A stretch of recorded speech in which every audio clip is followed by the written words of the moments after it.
एक कानून के नुमाइंदे जो थाने में थाना प्रभारी के रूप में बैठे रहते हैं, उनके पास कोई महिला अपनी शिकायत लेकर जाती है, कोई महिला पीड़ित होती है, कोई परिवार पीड़ित होता है, तो वो उस पर उल्टा दबाव बनाते हैं कि शिकायत वापस ले, समझौता करें और आगे न बढ़े इसमें। तो ऐसे लोगों के कारण अपराध जन्म लेता है। तो सावधान रहे, सतर्क रहे, आपको डरने की बिल्कुल भी आवश्यकता नहीं है। तो हे दोस्तों, स्वागत है आपका मेरे चैनल द वॉइस ऑफ वृंदा में। तो आज हम बात करेंगे एक ऐसी घटना की जो हमारे मध्य प्रदेश में मंदसौर जिले के शामगढ़ में घटी है। दोस्तों, मध्य प्रदेश के मंदसौर जिले में शामगढ़ की एक घटना है जो कि 25 अप्रैल 2025 की है। तो यहाँ पर एक 7 साल की बच्ची के साथ एक 17 साल का नाबालिग लड़का अश्लील हरकत करता है और उसके साथ छेड़छाड़ करता है।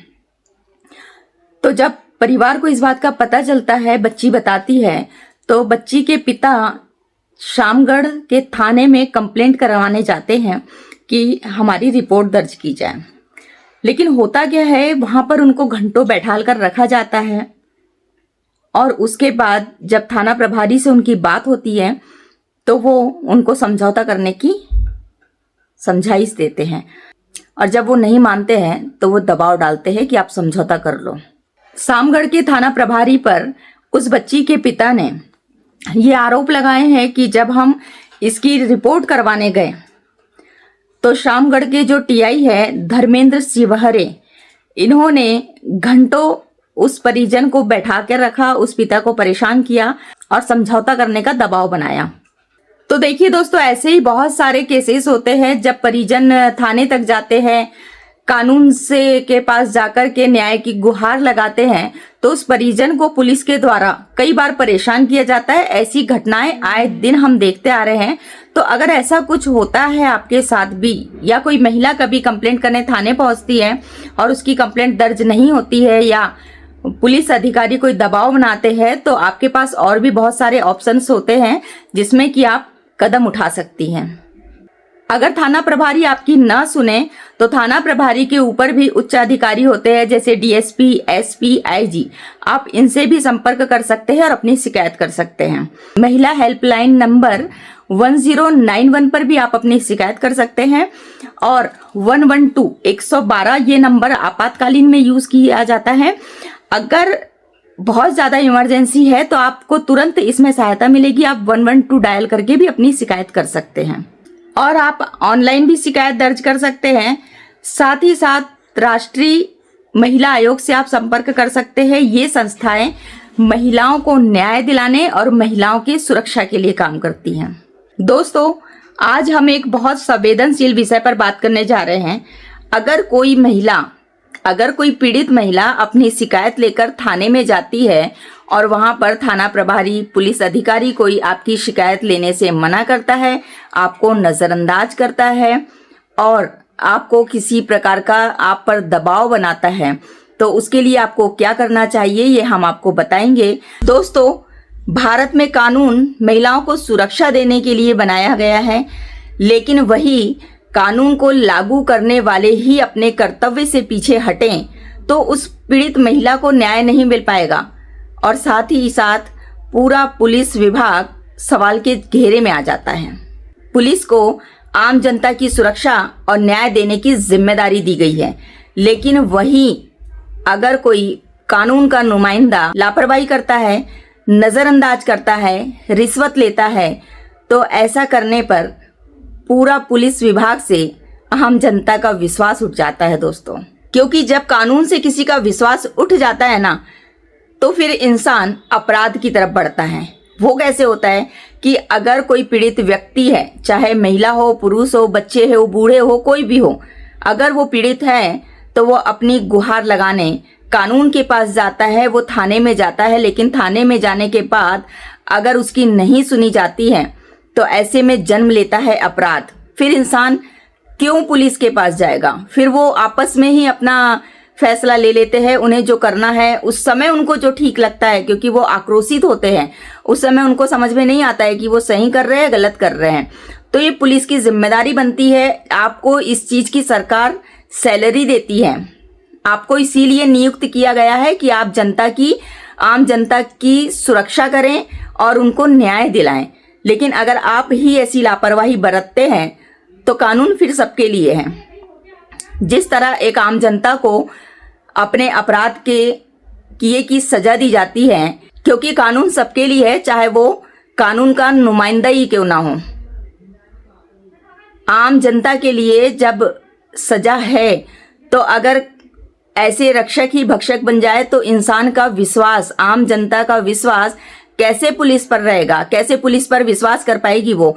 और ऐसे ही कुछ लोगों के कारण पुलिस विभाग की छवि धूमिल होती है, पुलिस विभाग से आम जनता का विश्वास उठता है और पुलिस पर लोग भरोसा नहीं कर पाते हैं। लोग कहते हैं पुलिस की ना दोस्ती अच्छी होती है ना दुश्मनी अच्छी होती है।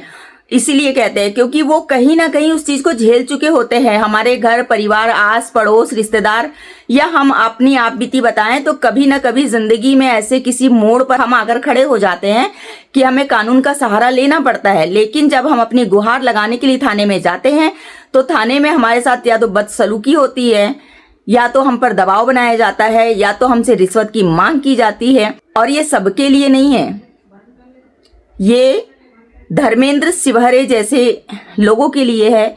और मैं कहना चाहती हूं कि अगर आम जनता को उसके किए की सजा मिलती है तो फिर अगर वो एक पुलिस अधिकारी है, थाना प्रभारी, तो उन्होंने जो किया है पीड़ित व्यक्ति की न सुनी जाने, उस पर दबाव बनाने और गलत का साथ देने के कारण उस पुलिस अधिकारी पर भी कार्रवाई होनी चाहिए, ताकि जनता का विश्वास कानून और कानून के नुमाइंदे पर बना रहे और ऐसे घटित होने वाले अपराध को रोका जा सके। आप ये बताइए कि थाना प्रभारी द्वारा दबाव दिया जा रहा है तो वो जो 17 साल का बच्चा है, अगर ऐसी अश्लील हरकत अभी उसके खेलने कूदने के दिन है, आज उसने ये काम किया है, उसके अंदर ये मानसिकता आई कहाँ से? उसकी काउंसलिंग करवाई जानी चाहिए थी। लेकिन उल्टा लड़की के पीड़ित परिवार पर दबाव बनाया जा रहा है। तो वो जो बच्चा 17 साल का नाबालिग है, अगर इस गलती के बाद बिना सजा के उसको छोड़ दिया जाता है तो उसके हौसले और बुलंद हो जाएंगे। और अभी तो उसने अपराध करने की कोशिश की। अगर ऐसे थाना प्रभारी दबाव बनाते रहे तो वो बच्चा बलात्कारी बन जाएगा। एक दिन जेल की सलाखों के पीछे उसको अपना जीवन काटना पड़ेगा। नहीं तो ऐसे ही गलत का साथ कानून के नुमाइंदे देने लगे तो आप बताइए कि कानून पर से आम जनता का विश्वास उठेगा या नहीं उठेगा? फिर तो ऐसे में अपराध और बढ़ता जाएगा। लोग अपने डिसीजंस खुद लेंगे। वो थाना, कोर्ट, कचहरी, कानून क्यों करेंगे? क्यों इतने पचड़े में पड़ेंगे? और फिर अगर उसने कोई गलत कदम उठा लिया तो आप चले जाओगे हथकड़ी लेकर के। इसीलिए, और एक कहावत है कि एक मछली सारे तालाब को गंदा कर देती है। तो मेरी तो गुजारिश है सरकार से कि ऐसे लोगों को सजा मिलनी चाहिए, ऐसे लोगों पर कार्रवाई होनी चाहिए जो गलत का साथ देते हैं। आपको वर्दी मिली है तो वर्दी पर धब्बा मत लगाइए, उसकी इज्जत कीजिए, क्योंकि बहुत किस्मत से, बहुत मेहनत से ये वर्दी मिलती है। और अगर आपके बदन पर वर्दी है तो उस वर्दी के कारण सामने वाला आप पर भरोसा करता है, तो उस वर्दी की इज्जत कीजिए। क्योंकि कहते हैं ना, बनने को कमिश्नर बन जाए, बनने को कलेक्टर बन जाए, गर ठान ले कोई जीवन में तो प्राइम मिनिस्टर बन जाए। और गर्व करो इस वर्दी पर, सब पर ये रंग नहीं खिलता। अरे गर्व करो इस वर्दी पर, सब पर ये रंग नहीं खिलता। और किस्मत के बिना इस दुनिया में खाकी परिधान नहीं मिलता। तो आपको वर्दी मिली है, आप कानून के नुमाइंदे हैं, तो कम से कम अपनी वर्दी की इज्जत कीजिए। अपने कारण पूरे पुलिस प्रशासन पर से आम जनता का विश्वास न उठने पाए, ऐसी मेरी गुजारिश है उन लोगों से जो कानून के नुमाइंदे होने पर भी गलत का साथ देते हैं, लोगों को गुमराह करते हैं और ऐसे लोगों के कारण ही अपराध जन्म लेते हैं। आपको तो चाहिए कि अगर आपके पास कोई पीड़ित परिवार, कोई पीड़ित व्यक्ति अपनी शिकायत लेकर जाता है तो आप उसको ध्यानपूर्वक सुने, क्योंकि सरकार आपको इसकी सैलरी देती है, ये आपका काम है और आपको काम अपना पूरा निष्ठा और ईमानदारी से करना चाहिए। तो मेरी गुजारिश है उन महिलाओं से, अगर कोई पीड़ित महिला है, अगर कोई पीड़ित व्यक्ति है, उसकी थाने में नहीं सुनी जाती है, थाना प्रभारी द्वारा कोई दबाव बनाया जाता है, तो आप उच्च अधिकारी से जाकर मिलिए, डीएसपी से मिलिए, एसपी से मिलिए, आईजी से मिलिए, उनसे शिकायत कीजिए। हो सके तो आप ऑनलाइन शिकायत भी कर सकते हो, राष्ट्रीय महिला आयोग से भी आप संपर्क कर सकते हो, महिला हेल्पलाइन नंबर 1091 पर आप संपर्क कर सकते हो, आप वहां पर शिकायत कर सकते हो। और ज्यादा ही आपातकालीन स्थिति में आप आपातकालीन नंबर 112 इस पर भी संपर्क कर सकते हो। इस पर संपर्क करने पर आपको तुरंत सहायता मिल जाएगी। Thank you. और बस ये कहना चाहती हूँ कि गलत का साथ न दें।